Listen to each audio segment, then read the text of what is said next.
xin chào tất cả mọi người nhé. Hôm nay đây là theo phong tục người Trai. Mỗi khi có một đám cưới thì phải có rượu ghè chành rành. Đấy. Theo phong tục á, thì ai mà đi uống rượu ghè chành rành là phải gọi là phải bo tiền. Theo tùy tâm nhá mọi người nhá. Bo bao nhiêu là tùy tâm. Lòng hảo tâm thôi. Nó tao đây bo. Đây là anh chành rành này. Rồi, đây là anh Trung Giang. Mình bỏ tiền vào cái lọ đây là sẽ có tên trong này. Đúng rồi. Rồi sẽ có danh sách, rồi sẽ có miếng thịt, rồi có đúng rồi. Số tiền đây là ngày mai là chành rành mua lại con gà này kia rồi bắt đầu mời anh em uống tiếp. Đấy là phải mua rượu bia. Rượu bia hả? Không bia.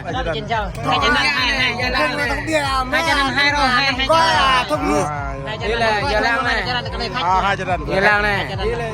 Bây giờ là Bích sẽ bó này. 50. Lọ đây nha. Đây là gọi là tình cảm. Gọi là không có nhiều đâu, bây giờ là tình cảm. 50 nhá. 50 rồi, ok. Đang hao tâm. Cân là 100% chứ. Cái này thu ký thôi. Thế kia thì giá lắm mà sao? Giá trẻ là không cần thiết. Thịt nè, rượu ghè nè. Nhưng mà Blix thông cảm nha, anh thông cảm nha là em không uống được rượu ghè. Cậu bị nắm nhâm ở bài ghè lắm. Cậu nhâm bia, có nhâm giá bia được. Sao mà ibi thôi vô bài gì? Có dị ứng. Hàng to nhà bé ơi.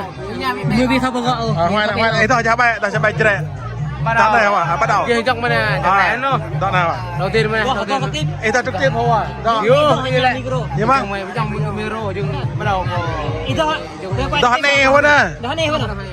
Đoạn này hơn à? Này lên video. Này là bùa không? Là to à? Yo Paris đông lắm. Thỏ này nhấp bèo gì? Bây giờ tao kiếm đó chứ. Còn Mỹ soi chả? Cái này Mỹ soi chả? Mỹ soi nhưng mà Đó.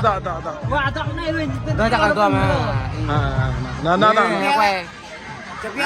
Ui nhưng ra đi. Rồi nhìn na buồn lệ mà. Ngày kề thì đem mà bỏ chút. Hay là cái chân là hắc lan đi. Bây giờ mỡ này là grind như vậy đó này. Grind nhà hoa. Đi bukan grind nhà. Grind như mà. Có nên nó mò ý tay qua năm.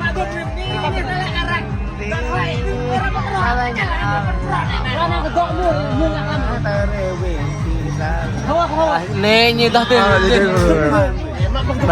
Bài tay grind nhà. Yang nyem. Yang pam nhẹ thì bị thôi nhem bài kia à? Này bài tay grind theo là chất như này, nhưng bài tay grind không mồi trên kìa. Lô, tập lê lô, mò teo. Giờ cả là chất ta. Yang tu dia bela komo izin. Ai tu jumpa ke? Ai nak tak jumpa ke Jerman bi mak ai nè. Đó, lệ là càng mà. Lệ càng nè. Tôi bỏ phun từng Càng. Nè nhầm nước tôi. Nhầm tôi à? Nhầm nước tôi. Lệ càng nè thôi, dân lệ càng. Mẹ quay nhon đấy, hiệp kỳ luôn nè. Ai cho bạn? Nhon này thuốc lâu mà nè. Mới đây tôi đã có lại làm gì? Nhầm độ nữa nhầm. Hàng tiêu này hàng cái nào? Hàng này rồi ta mua lại. Halak là mua jangan blik để qua đâm bè ono blik. Có tiếng jangan blik để rinim đi ono blik. Có hạt ngạ cái này đua ta cái blik Con cara này blik cái to chị ta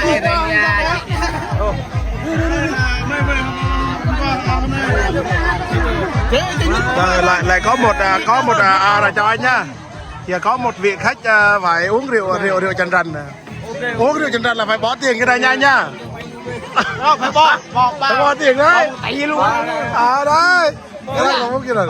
Có là người ta Bây giờ bà xã sợ chồng bỏ nhiều bây giờ. 50 thôi đấy. Rồi một 100 nhớ, 100 nhớ. Sao 50 vậy? À rồi 50. Đấy. Mà xã còn lý được mà. Rồi có miếng thịt. À hồi sau clip bò này không có miếng thịt gì. À từ từ. Vui lắm à. Rồi. Mời anh là một can.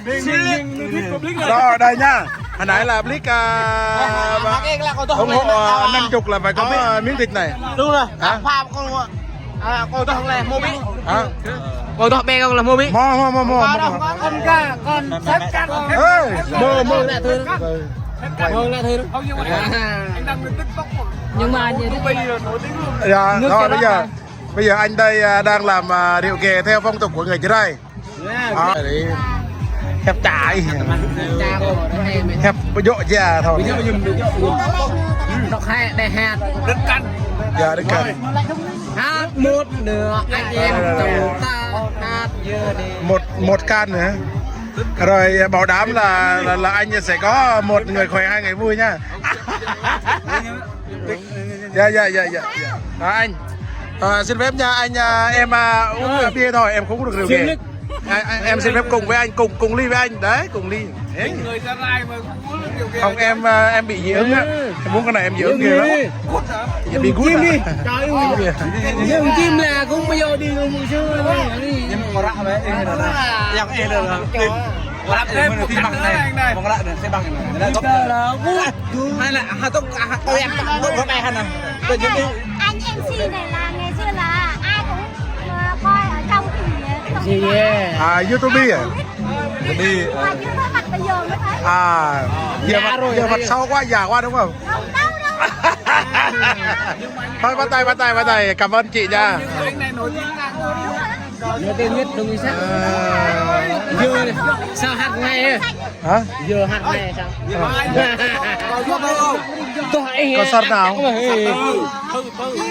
ngon đẹp lên ngon này. Không biết. siêu liếc mà hát hay lắm mà cái anh nổi tiếng hơn đó. Không biết. Ngày xưa là ngó nó làm em sân á, nó làm em sân rồi á. Thơ là lần trước chứ không phải lần khươn đâu. Lần trước 2. vậy rồi.